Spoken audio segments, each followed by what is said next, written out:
पर मैं हूं अंकित अवस्थी। आप हैं मेरे साथ में आज एक ऐसी सेशन पर चर्चा करने के लिए जो कि सऊदी अरब के लिए तो निश्चित ही डेवलपमेंट की नई राह खोलेगा, लेकिन नई राह के साथ साथ वो विवादों में भी बढ़ जाएगा। आज के सेशन में चर्चा करेंगे डेवलपमेंट के नाम पर इन दिनों दुनिया के अंदर जो भी कार्य किए जा रहे हैं, पर्यावरण संस्थान इस तरह से इसे प्रोजेक्ट कर रहे हैं कि होने वाले वर्तमान में जो निर्माण है वो पर्यावरण फ्रेंडली है, यानी एनवायरमेंट फ्रेंडली हैं। क्या वाकई में एनवायरमेंट फ्रेंडली डेवलपमेंट हो रहे हैं? आज के सेशन में इस बात का तो विश्लेषण नहीं होगा, लेकिन निर्माण को लेकर के जिस तरह से प्रोजेक्शन दिया जा रहा है 4 पौधे लगाने के बाद और सोलर पैनल लगाने के बाद कि यह कार्य पूरी तरह से एनवायरमेंट फ्रेंडली है, उसका ऑब्जर्वेशन एक दिन में हो पाना मुश्किल है। लेकिन मैं आप लोगों को बहुत सारे इसके अंदर लीड छोड़ूंगा जिनसे आप अपना पूरा एक आंसर प्रिपेयर कर पाएंगे। फिलहाल के लिए शुरुआत करते हैं सऊदी अरब के एक नए सिटी प्लान के बारे में।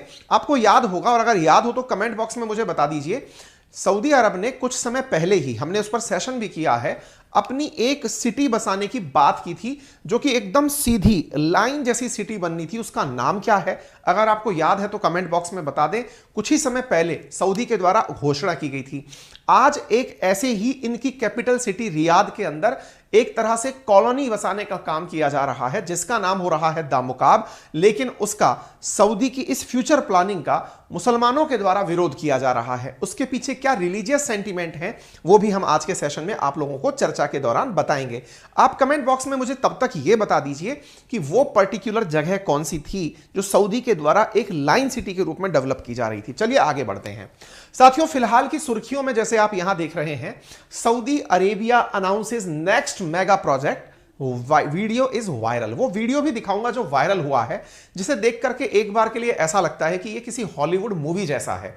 किसी शहर की कल्पना में इस तरह की चीजें दिखना मतलब एकदम कल्पना से परे किसी चीज लगती है। Saudi Arabia's new mega project Mukaab is 20 times the size of empire estate building. अब इस बात में जितनी ज्यादा लाइनें मेंशन हैं एम्पायर एस्टेट बिल्डिंग की, वो भी मैं बताऊंगा, क्योंकि इसके एडवर्टाइजमेंट के अंदर एम्पायर एस्टेट बिल्डिंग जो न्यूयॉर्क की है 1930 से 35 के बीच में बनी थी, उस बिल्डिंग से 20 गुना बड़ी बिल्डिंग बनने जा रही है। और इस बिल्डिंग के बनने के बाद में एक अलग ही कहा जा रहा है जैसे मंगल पर आप रह रहे हैं, ऐसी फीलिंग आएगी। समटाइम्स इस वीडियो को जब मैं दिखाऊंगा तो आपको ऐसा लगेगा जैसे अवतार फिल्म का एनिमेशन देख रहे हैं। ठीक है ना? हाँ जी, एरिया 57 नहीं, मुकेश सिंह ने आंसर दिया है, दैट इज नियोम। नियोम नाम से इन्होंने एक सिटी बनाने की बात की थी। राजन रॉय, आपका भी आंसर सही है, that is NEOM city. NEOM city कहां बनने की बात थी? सऊदी के अंदर थी। ठीक है, अच्छा, फिलहाल के लिए इनका ये जो प्रोजेक्ट है मुकाब, हम इसकी बात करेंगे।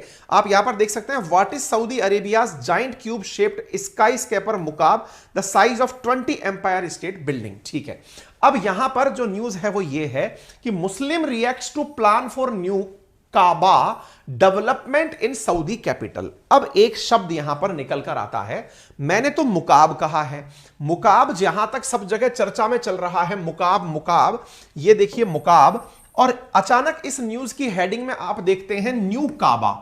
अब ये काबा और मुकाब दोनों एक ही चीज है क्या? काबा अगर आप में से बहुत से लोगों ने सुना है तो मक्का मदीना के अंदर काबा, मक्का के अंदर काबा की परिक्रमा ही लगाते हैं मुसलमान, 7 परिक्रमा लगाते हैं। जितने भी मुस्लिम भाई बंधु हैं वो सब काबा की दिशा को ही ध्यान में रख करके नमाज अदा करते हैं। तो क्या ये नया काबा बना रहे हैं क्या? अब ये काबा क्या होता है? काबा क्या कोई शब्द है क्या जिसका सिनोनिम मुकाब है? तो आइए चर्चा करते हैं। तो असल मायने में काबा, जिसके बारे में आज हम थोड़ी बहुत जानकारी चर्चा में लेंगे, मक्का के अंदर जो काबा बना हुआ है वो शेप क्यूबिकल है, और क्यूबिकल शेप की जितनी भी ज्योमेट्री हैं उन क्यूबिकल शेप को काबा अथवा मुकाब कहते हैं। तो इन्होंने भले ही अपने द्वारा नाम मुकाब दिया हो, लेकिन इसका लोग अर्थ जो मुस्लिम समुदाय है जो इसका विरोध कर रहा है वो काबा से रिलेट करके ही कर रहा है, क्योंकि सऊदी के अंदर ही काबा है और वहीं पर मुकाब बन रहा है। मुकाब भी एक क्यूबिकल बिल्डिंग है, क्यूबिकल बिल्डिंग की तरह ही इसका प्रमोशन किया जा रहा है, क्यूबिकल शेप में बनी है। तो क्या ये अपने आप को काबा जैसे पवित्र स्थान का अपने द्वारा निर्माण करके अपने आप को और महान दिखाने की कोशिश कर रहे हैं क्या?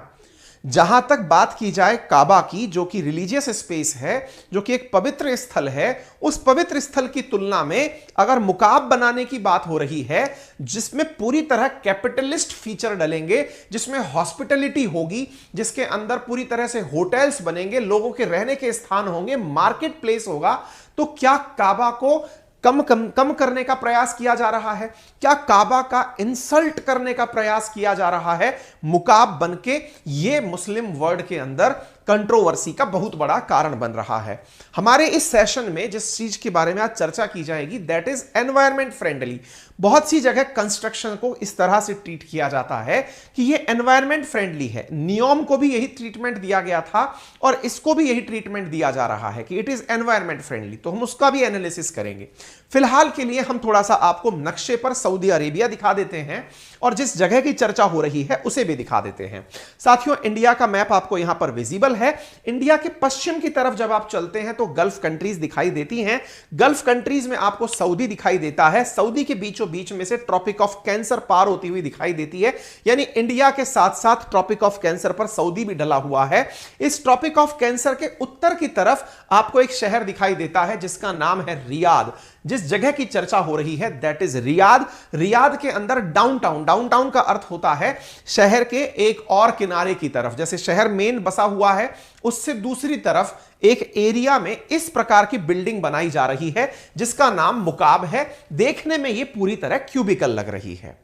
इसका वीडियो जो वायरल हुआ है वो भी मैं आपको दिखाऊंगा, लेकिन उससे पहले सऊदी के अंदर मक्का मदीना की लोकेशन भी दिखा देता हूं। यह सऊदी अरेबिया आपको यहां पर विजिबल होगा। यह रहा रियाद। याद रखिएगा, हो सकता है समटाइम्स क्वेश्चन पेपर, जैसे अभी कल परसों जब मैं न्यूक्लियर रिएक्टर का आपको यहां पर एनालिसिस करा रहा था तब मैंने आपसे कहा था कि भारत के उत्तर से लेकर दक्षिण की तरफ न्यूक्लियर रिएक्टर्स को उत्तर से दक्षिण के क्रम में व्यवस्थित करो। ऐसे ही संभव है, चूंकि ये इतना ज्यादा सुर्खियों में आ रहा है तो संभव है कि आपसे सिटीज जो हैं मैपिंग से इसी प्रकार के सवाल पूछे जाते हैं। जब आप किसी भी परीक्षा में बैठते हैं, मैपिंग से रिलेटेड जो सवाल होते हैं वो उत्तर से दक्षिण, पूर्व से पश्चिम, इस तरह के सवाल रिलेट करके पूछे जाते हैं। तो जैसे ट्रॉपिक ऑफ कैंसर के उत्तर की तरफ रियाद है, साथ में मदीना भी उत्तर में है। ट्रॉपिक ऑफ कैंसर के दक्षिण की तरफ मक्का है। मक्का की यात्रा हज की यात्रा है। मक्का में काबा बिल्डिंग है। मक्का के अंदर जो पवित्र स्थान है जो यूबिकल शेप है उसका काबा नाम है और उसी की हज के दौरान परिक्रमा लगाई जाती है। तो रियाद के अंदर भी एक मुकाब हो जाएगा, इस विषय के अंदर चर्चा का विषय बन चुका है। अब आपके सामने यह बिल्डिंग और थोड़ा खुल के दिखाई दे रही है। अगर आप इस बिल्डिंग को देखें तो यह पूरी तरह क्यूबिकल शेप है। चारों तरफ से इसकी सीनिक ब्यूटी बनी हुई बिल्डिंग से नजर आ रही है। पेड़ पौधे लगाकर यह दिखाया जा रहा है कि यहां पर पूरी तरह एनवायरनमेंट का ख्याल रखा जाएगा। मैं आपको बता दूं कि सऊदी पूरी तरह से एक डेजर्ट एरिया है। वहां पर पेड़ पौधों का लगना इटसेल्फ एक बहुत बड़ा चैलेंज है, जिसके लिए सऊदी सरकार ऑलरेडी बहुत सा पैसा खर्च करती है समुद्र के पानी को प्योर पानी में, यानी कि पीने लायक पानी में कन्वर्ट करके पेड़ पौधों को ग्रो करने में। ठीक है, फिलहाल के लिए आपको ये जो जगह दिख रही है, इस जगह के पीछे जो बिल्डिंग है वो इस तरह से दिखाई देगी। मैं आपको वो वीडियो दिखाऊंगा जिससे आपको थोड़ा समझ में आए, लेकिन उससे पहले थोड़ी सी जानकारी और जान लीजिए। साथियों, असल मायने में दुनिया में इस समय जो सबसे बड़ी बहस छिड़ रही है वो ये है कि आने वाले समय में हर देश फॉसिल फ्यूल का सब्स्टिट्यूट तलाश रहा है। आज मैंने कल जो न्यूक्लियर रिएक्टर का आपको सेशन कराया था उसमें मैंने एक जानकारी दी थी जिसमें यह बताया था कि इंडिया के अंदर जो टॉप 5 सोर्सेज ऑफ एनर्जी हैं उनमें माना कि 50% के लगभग कोल से बनने वाली, कोयले से बनने वाली एनर्जी है। लेकिन उसके अलावा जो एनर्जी के सोर्सेज हैं उनमें विंड एनर्जी लगभग 10%, सोलर एनर्जी लगभग 15%। यह अपने आप में एक बहुत सिग्निफिकेंट नंबर है। हाइड्रोफ्यूल, हाइड्रो से बनने वाली, हाइड्रो पावर से बनने वाली एनर्जी वो भी लगभग 10-12%। कहने का अर्थ यह है कि हमारा फॉसिल्स पर डिपेंडेंस धीरे धीरे कम हो रहा है। अब आप में से कुछ लोग यह कह सकते हैं कि फॉसिल फ्यूल का इलेक्ट्रिसिटी से क्या कनेक्शन है? कनेक्शन बहुत बड़ा है, क्योंकि आज भी जितना ज्यादा हम लोग तेल मंगाते हैं वो तेल का इंपोर्ट गल्फ कंट्रीज से लगभग 80% के आसपास है। ऐसी स्थिति में भारत में जितना भी परिवहन के अंदर, व्हीकल्स के अंदर जो फ्यूल यूज किया जा रहा है वो फॉसिल फ्यूल है, यानी कि पेट्रोल, डीजल जैसी चीजें हैं। आने वाले समय में भारत सरकार जैसे तमाम देशों ने यह डिसीजन लिया है कि वो 2030 तक, जैसे इंडिया ने ले रखा है कि 2030 तक हमारी 30% गाड़ियां चलने वाले व्हीकल्स लाइट से चलेंगे। 2030 तक जब हमारे 30% व्हीकल लाइट से चलेंगे तो दिमाग में आपके ये विचार आना चाहिए कि इसका मतलब 30% हमारा फ्यूल कंजप्शन कम हो जाएगा। कौन सा फ्यूल कंजप्शन? जो हम लोग गल्फ से मंगाते हैं। यदि आज की तुलना में हम बात करें तो इसी प्रोग्रेस को सऊदी भी तो समझता होगा ना कि इन लोगों ने हमारा ऑप्शन तलाशना शुरू कर दिया है। और देखिए, हर दुनिया के बड़े बड़े देशों ने अपने लिए टारगेट ले लिए हैं कि हम फॉसिल फ्यूल की जगह इलेक्ट्रिसिटी यूज करेंगे। इलेक्ट्रिसिटी बनेगी कैसे? तो बोले कोयले वाली इलेक्ट्रिसिटी नहीं, सोलर एनर्जी वाली, विंड एनर्जी वाली, हाइड्रो पावर वाली, न्यूक्लियर एनर्जी।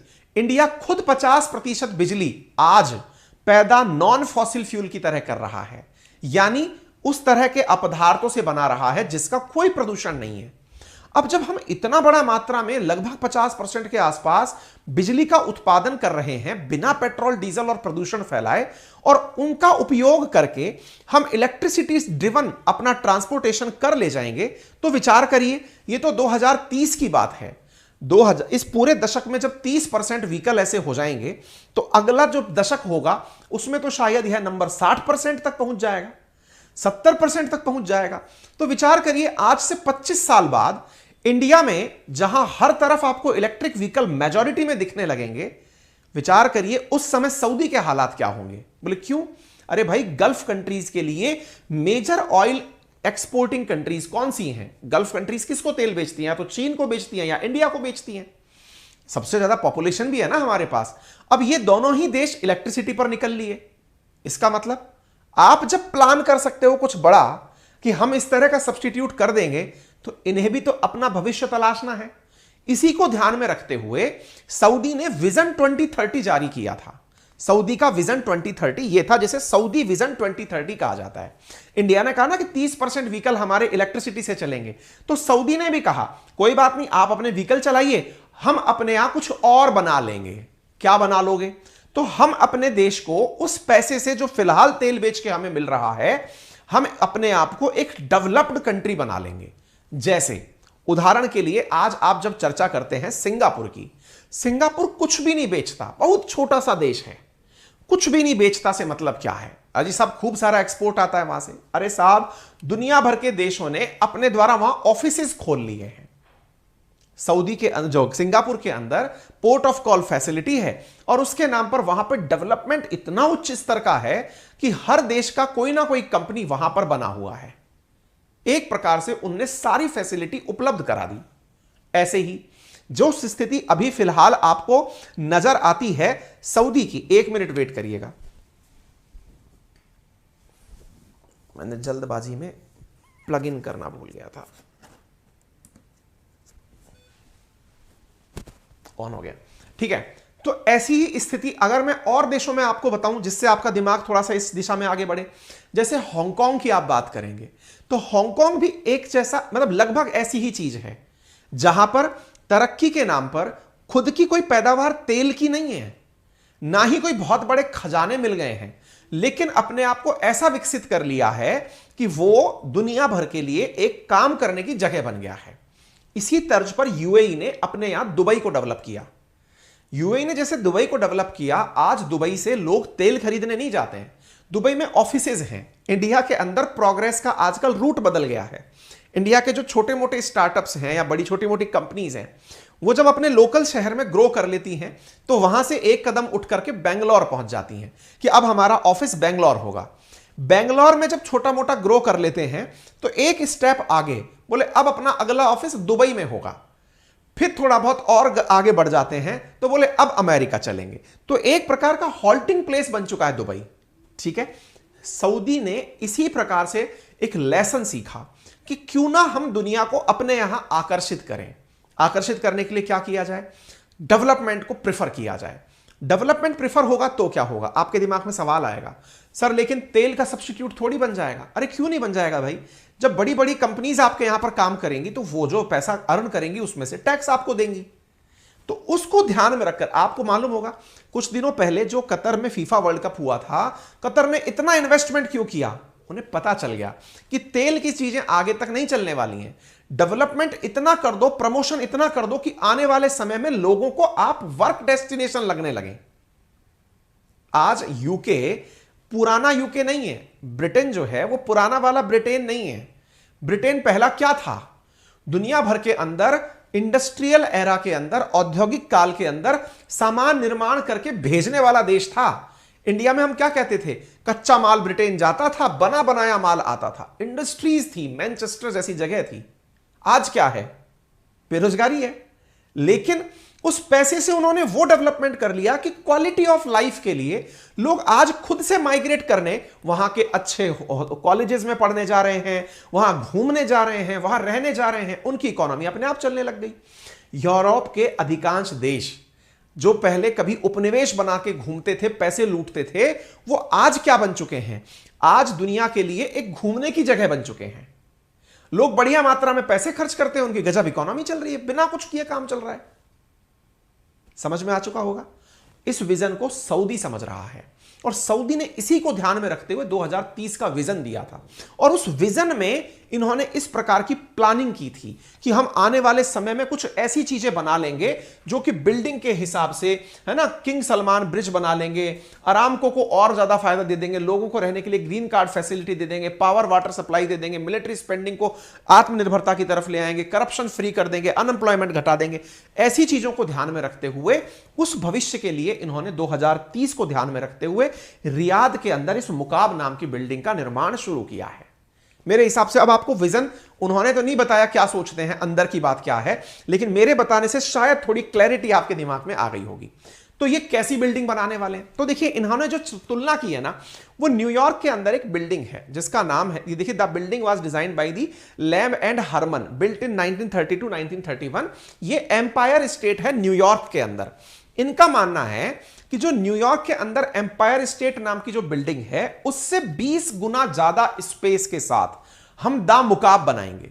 तो जो दा मुकाब की ये चर्चा कर रहे हैं, असल मायने में वो एम्पायर स्टेट अमेरिका की एक बिल्डिंग है जिसको दुनिया की सबसे खूबसूरत इमारतों में से एक माना जाता है, उसकी तुलना में ये 20 गुना बनाएंगे। ठीक है, जो अपने आप में एक गेटवे होगा अनोदर दुनिया के लिए, अगली दुनिया के लिए। इस प्रकार से ये अंदर से दिखेगा।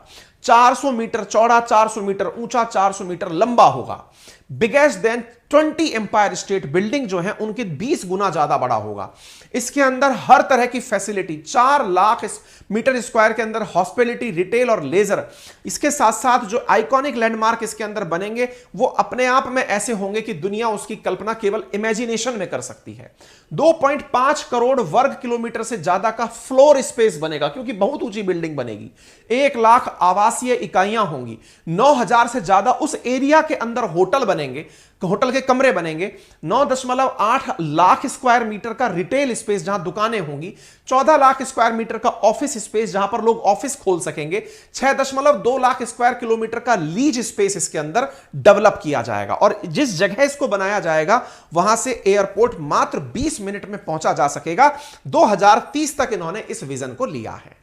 ठीक है, अच्छा, इस विजन के अंदर अंदर का दृश्य ऐसा है। सवाल बनेगा पैसा कहां से आएगा? तो पैसा देने के लिए इन्होंने पब्लिक इन्वेस्टमेंट फंड, इन्होंने खुद से अपनी फंडिंग बना रखी है। जैसे इंडियन गवर्नमेंट के द्वारा इन्वेस्टमेंट अपने केंद्र के बजट से किया जाता है, ऐसे इन्होंने अपने ही द्वारा एक सरकारी नियामक संस्था बना रखी है जो फंडिंग करेगी। तो उस फंडिंग से इस पूरे की पूरे इसको पूरा तैयार किया जाएगा, जिसके बारे में बात की जा रही है। यार, वीडियो कहीं चला ही नहीं क्या? हमारा वीडियो लाए थे हम।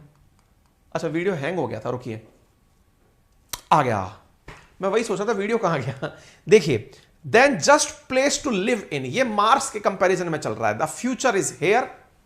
अब आप देखिए, ये बिल्डिंग में रियाद इस तरह से दिखा रहे हैं। न्यू मुरब्बा जो है वो इनकी कंपनी का नाम है जो बना रही है इसको, है ना, प्रोजेक्ट को बनाने वाली जैसे कंपनियां होती हैं वैसे। अब आप थोड़ा सा देखिए इसे आसानी से। टॉप 10 लिवेबल स्पेस के अंदर होगा। यह देख रहा आपको सामने की तरफ मुकाब। इस मुकाब को इन्होंने प्रॉपर तरीके से आसपास के एरियाज के हिसाब से डेवलप करने की कोशिश की है, जिसमें retail, residence, dining, hospitality, entertainment, इस तरह के इसके अंदर प्रमाइसेस बन जाएंगे। अंदर जाएंगे तो आपको ऐसा लगेगा जैसे, देखिए, ये हाई स्पीड लिफ्ट आपको जाती हुई दिख रही है। अपने आप में ये इसे बोल रहे हैं कि मुकाब अंदर से ऐसा दिखेगा। अब ये चील उड़ती हुई कहां से लाएंगे नहीं पता है, लेकिन बिल्डिंग के अंदर डिजाइनिंग इस तरह की होगी जिसके अंदर आप जाकर के वंडर महसूस करेंगे साहब। ये तो आप लोगों ने, बहुत से लोगों ने कॉमन दृश्य है जो देखा होगा। कहां पर? इस तरह के झूलते हुए पत्थरों को, अगर आपने वो अवतार नाम की जो मूवी आई थी उसमें देखा होगा, इस तरह का यहां पर प्लेस होगा। ये उड़ते हुए जो आपको यहां पर ड्रोन दिख रहे हैं, ये लोकल कनेक्ट के लिए बनाए जाएंगे। ये जो आप महिला को चलता हुआ यहां देख रहे हैं, असल में ये मेटा का विजन है। मेटा बोले तो मेटावर्स की दुनिया नहीं है। ये जो मेटा वाला फेसबुक वाले जो प्रोडक्ट बना रहे हैं, 3D इमेजिनेशन के साथ जो सारे काम होंगे, उस तरह से प्रमोशंस हुआ करेंगे। यहां पर आप इसको देख सकते हैं, ये न्यू मुरब्बा नाम की जो कंपनी है उसके द्वारा द मुकाब नाम की बिल्डिंग बनाई जा रही है। मैं वही सोचा था, मैंने कहा काफी हैवी था, चल नहीं रहा था। ठीक है, तो इस तरह की चीजें इसके अंदर होंगी और इस प्रकार से कार्य इसके अंदर किया जाएगा, ये मैंने आपको यहां पर बता दिया है। ठीक है, तो पैसा तो खूब सारा खर्च होगा। माना जा रहा है कि देश की जीडीपी को इसकी वजह से लगभग 48.6 बिलियन डॉलर का और इन्वेस्टमेंट प्राप्त होगा। पैसा इसमें खूब सारा खर्च किया जाएगा। अब सवाल मिलेगा, भारत को क्या फायदा मिलेगा? देखिए, भारत से बड़ी मात्रा में कामगार जो है ना, दोनों तरह की चीजें भारत दुनिया को देता है।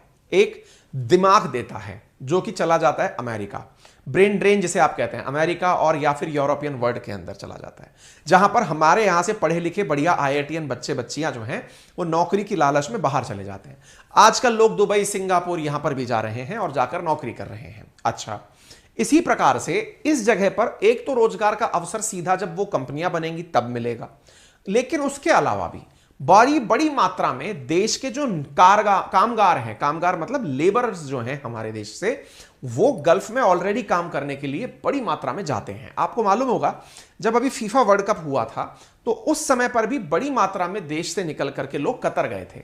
ठीक है, वहां पर बहुत बड़ी मात्रा में लोगों ने काम किया था और लंबे समय तक, और उनके बाद में वो जो एजेंसीज थी उन्होंने भारतीय मजदूरों की स्थिति पर काफी सारा दुख भी व्यक्त किया था कि भाई इतने लोग काम करने आए, इनमें से इतने लोग यहीं पर रह गए, मर गए, कुछ लोगों को कुछ हो गया। ऐसी कल्पना की जा रही है कि 2030 में अगर ये काम कंप्लीट होना है तो अभी से लेकर के सऊदी जाने वालों की संख्या में लगभग 3.34 लाख लोगों की संख्या में इजाफा हो जाएगा। क्यों? क्योंकि असल में इस काम को करने के लिए बड़ी मात्रा में फिर से लेबर की जरूरत पड़ेगी। तो हमारे यहां से बहुत सारे लोग लेबर का काम करने के लिए, कोई इलेक्ट्रिशियन का काम करने के लिए, कोई प्लम्बर का काम करने के लिए, कोई चिनाई का काम करने के लिए, है ना, सामान उठाने का काम करने के लिए, सप्लाई का काम करने के लिए, इनके लिए जाते हैं। ठीक है, आज भी अगर आप यूएई को देखें, जो दुबई है, दुबई का नहीं, पूरा यूएई उठा के देख लें, वहां जहां आबादी लगभग 1 करोड़ है, वहां पर लगभग 30 लाख इंडियंस हैं। ऐसे ही हालात सऊदी के हैं, वहां पर बड़ी मात्रा में इंडियंस काम करने के लिए जाते हैं। ठीक है साहब, अब इसके अलावा आपके दिमाग में एक प्रश्न और आएगा और वो ये है कि ये केवल कल्पना है और रियल में वाकई में कुछ ऐसा हो रहा है, हो भी रहा है। असल में इन्होंने जो नियोम नाम की सिटी अनाउंस की थी लास्ट ईयर, जब हमने आपको बताई थी, उसका 20% काम ऑलरेडी पूरा भी हो चुका है। यानी इनके यहां पर जो प्रोजेक्शंस आते हैं, ये पेपर पर नहीं, एग्जीक्यूशन लेवल पर भी आते हैं, और काम 20% ऑलमोस्ट उसका डन हो चुका है। इधर देख लीजिए, सऊदी अरेबिया का जो नियोम नाम का प्रोजेक्ट था, जिसको लेकर के दिमाग में डाउट्स आ सकते थे, उसका 20% infrastructure work already completed. NEOM के अंदर लगभग 4.5 लाख घर बनेंगे, जो नियोम सिटी बन रही है, जो द लाइन के नाम से बन रही है, पूरी की पूरी लाइन जैसी सिटी बन रही है। यानी यहां पर बड़ी मात्रा में कंस्ट्रक्शन वर्क चल रहे हैं। ठीक है, अच्छा, तो अब सवाल आता है कि क्यूब को लेकर कंट्रोवर्सी क्यों हो रही है, मुस्लिम वर्ल्ड क्यों परेशान हो रहा है? तो इसके पीछे का सबसे बड़ा कारण क्या है? काबा जैसी आकृति का होना। काबा जो कि क्यूबिकल शेप है, मुकाब भी क्यूबिकल शेप का है। इस वजह से यहां पर मुस्लिम लोगों ने काफी ज्यादा ट्वीट्स करके इसके खिलाफ अपनी गुस्सा जाहिर किया है। हालांकि बहुत से लोगों में उत्साह भी है इस बात का कि डेवलपमेंट आएगा, रोजगार मिलेंगे, लेकिन उस वजह से धार्मिक सेंटीमेंट्स जो हैं कुछ लोगों के यहां पर प्रभावित हुए हैं। ठीक है, अच्छा, तो अब जब यहां पर धार्मिक सेंटीमेंट्स प्रभावित हुए हैं, तो मक्का मदीना जो कि सऊदी अरेबिया में स्थित है, उसका काबा कनेक्शन क्या है? तो इसके बारे में मैं आपको यहां जानकारी दूंगा। देखिए, ये जो जगह आपको दिखाई दे रही है, यहां पर ये जो आपको प्रेमाइसेस दिख रहा है ना बीच में, क्यूबिकल शेप का, यही असल में काबा है। ये जो जगह दिख रही है ये काबा है, और काबा 1400 साल पुरानी क्यूबिकल बिल्डिंग है जो कि मक्का में स्थित है। ये जो आपको जगह दिख रही है ये मक्का है, और यहां पर ये जो लोग आपको दिख रहे हैं, असल में वो इसी काबा के चारों तरफ चक्कर परिक्रमा का लगा रहे हैं। ठीक है, इसी काबा बिल्डिंग के अंदर, मतलब काबा से इसका रिजेंबलेंस क्यूबिकल होने के कारण इसका विरोध हो रहा है। एक और खास बात, ये जो काबा बिल्डिंग है जिसकी परिक्रमा यहां पर लगाने की बात हम कर रहे हैं, ये अपने आप में कुछ धार्मिक मान्यताएं रखती है और वो मान्यताएं ये हैं कि जितने भी दुनिया के मुस्लिम्स हैं वो इसी की तरफ देख करके नमाज अदा करते हैं। नमाज अदा करने में काबा की तरफ देख करके नमाज अदा करने की जानकारी है। यह काबा तीर्थ के रूप में प्रसिद्ध मस्जिद अल हरम के अंदर स्थित है, जहां पर लाखों की संख्या में लोग हर साल आते हैं। यह सारी की सारी जानकारी इंटरनेट पर उपलब्ध है और इंटरनेट पर उपलब्ध हमने ये जानकारी दैनिक जागरण नाम के अखबार से कॉपी की है और साथ में उसका लिंक भी अगर आप चाहेंगे तो डिटेल में पढ़ सकते हैं। इसके बारे में काफी कुछ यहां पर बताया हुआ है। कहा जाता है कि जो ये काबा है, ये काबा अल्लाह के लिए बनाया गया पहला प्रार्थना गृह है, जिसे इब्राहिम और उनके पुत्र इस्माइल ने अल्लाह के कहने पर बक्का यानी मक्का नामक जगह पर निर्मित किया था। यह 40 फीट लंबा है, 33 फीट चौड़ा ग्रेफाइट पत्थर है, काले पत्थर और सोने से बना हुआ है। आने जाने के लिए केवल एक दरवाजा है, इसमें कोई खिड़की नहीं है। काबा के अंदर पूर्वी कोने में जमीन से लगभग 5 फीट की ऊंचाई पर एक पवित्र काला पत्थर लगा हुआ है। हज के लिए जाने वाले सभी तीर्थयात्री तवाफ नाम की रस्म के अनुसार काबा की 7 परिक्रमाएं करने के बाद इस काले पत्थर को चूमते हैं। कहा जाता है कि काबा वह स्थान है जहां से पृथ्वी की शुरुआत हुई थी। तो ये जो आपको काबा की संरचना दिख रही है, यहां पर से अंदर मतलब इसके अंदर वो पत्थर लगा हुआ है, तो लोग इसी की अरदास करते हैं। तो यहां पर आप देखें तो ये पत्थर जो है ना, थोड़ा जूम करके कुछ मतलब सोशल मीडिया पर डला हुआ है, आप यहां से इसे देख सकते हैं। ठीक है, तो लोग इसी को असल मायने में वो करने जाते हैं जब भी वो काबा जाते हैं। ठीक है, हज क्या होता है? तो इस्लाम के अंदर 5 फर्ज बताए गए हैं, उनमें से एक फर्ज हज है। बाकी जो 4 फर्ज हैं उसमें कलमा है, रोजा है, नमाज है और जकात है। ठीक है, कहा जाता है, अब ये सारी जानकारी आप लोग पढ़ लीजिएगा, मैं ये कंटेंट उपलब्ध करा दूंगा। मेरा जो असल यहां पर मुद्दा था वो काबा से रिसेंबलेंस मुकाबला दिखाने का था। बाकी जो लोग हैं वो इसके अंदर जानकारी है वो आप पढ़ लेना, जो जानकारी इसमें दी हुई है। चलिए ठीक है, इसके बाद में लोगों का विरोध है। विरोध इस बिल्डिंग से रिजेंबल करती हुई बिल्डिंग बनाने के कारण है। बाकी विकास जब होता है तो उसके साथ साथ कुछ कंट्रोवर्सीज पैरेलली आती हैं। अब हम बात करते हैं एनवायरनमेंट के बारे में, जिसके बारे में बार बार यह कहा जा रहा है कि यह बिल्डिंग एनवायरनमेंट फ्रेंडली है। एनवायरनमेंट फ्रेंडली कैसे? कि साहब यहां पर किसी भी प्रकार से पर्यावरण को नुकसान नहीं पहुंचाया गया है। ठीक है, क्योंकि आप कह रहे हैं कि आपने बिल्डिंग वहां बनाई जहां तो डेजर्ट था, अब तो आप पौधे और लगाएंगे और इसके साथ साथ आप एनर्जी भी कंजर्व करेंगे। बिल्कुल सही है। आवश्यकता की पूर्ति के लिए प्रदूषण कैसे रोकती हैं बनने वाली बिल्डिंग्स? क्योंकि समटाइम्स ये कहा जाता है कि जब भी निर्माण कार्य होगा तो कहीं से पत्थर आएगा, कहीं से रोड़ा आएगा, कहीं से बजरी आएगा, तो निश्चित ही पर्यावरण का नुकसान तो हुआ होगा।